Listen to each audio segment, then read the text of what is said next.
Je suis arrivé dans le Berry en 1994, je me suis installé sur 250 hectares. Et on est devant le stockage de céréales qui représente à peu près 1 millier de tonnes, essentiellement du blé, colza et de l'orge.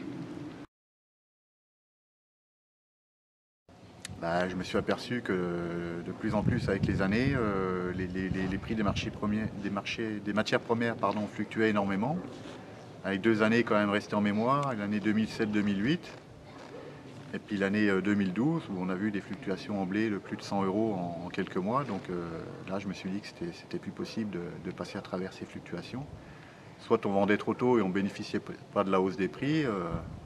Et là, c'était quand même dommageable. Et la seule solution pour pallier à ça, c'était de pouvoir prendre des couvertures sur les marchés à terme.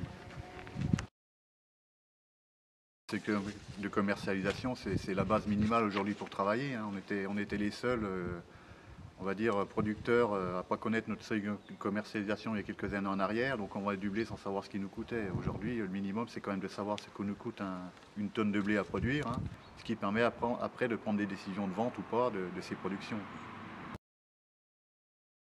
C'est de vendre pour gagner ma vie, c'est-à-dire que à partir du moment où j'ai mon seuil de commercialisation qui est atteint, c'est de commencer à vendre. Alors ça peut être très tôt, ça peut être avant récolte, ou ça peut être très tard, mais moi si j'ai un stockage, c'est pas mon idée c'est pas d'attendre le mois de juin ou juillet pour vendre. L'idée c'est de pouvoir l'avoir chez soi, mais quitte des fois à le vider 8 jours après la moisson. Hein.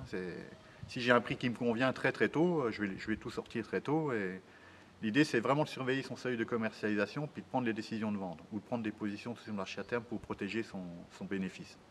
Voilà, c'est tout. Après, le stockage, ça permet de valoriser un petit peu les lots auprès des différents acheteurs. Parce que bon, les livraisons moissons, c'est pas forcément évident. Donc l'idée, c'est de l'avoir chez soi, puis de faire ses qualités, et après le vendre au mieux à ses différents acheteurs, quoi. Et puis c'est toujours compliqué de vendre du physique à l'avance. Donc comme on n'a pas d'acheteurs ou que les prix qu'ils nous proposent sont très mauvais, la seule solution quand son seuil de commercialisation est couvert, c'est de vendre sur les marchés à terme. C'est-à-dire qu'on fait abstraction pour l'instant d'un vente physique, mais on constate que mon seuil de commercialisation est de 150 euros, le marché à terme est à 180 euros, je couvre mes frais, donc je vends une partie de ma récolte à l'avance, avant la récolte.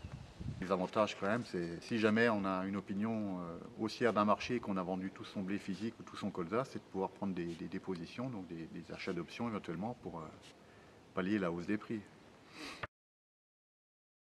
Non, on ne fait pas de spéculation, puisque à un moment donné, si je dis que je veux vendre du blé, par exemple, sur l'éloigné sur septembre 2017, je vends des lots sur le marché à terme, je prends un risque de baisse ou de monte ou d'élévation du marché, mais sachant que ma récolte est dans les champs ou sous mon hangar, ce que je perdrai ou gagnerai sur les marchés à terme, je les perdrai ou gagnerai sur le marché physique. Donc en aucun cas je spécule. En tout cas, je ne prends jamais de position sur le marché à terme, à l'achat ou à la vente de l'eau, si je n'ai pas ma récolte sous mon hangar.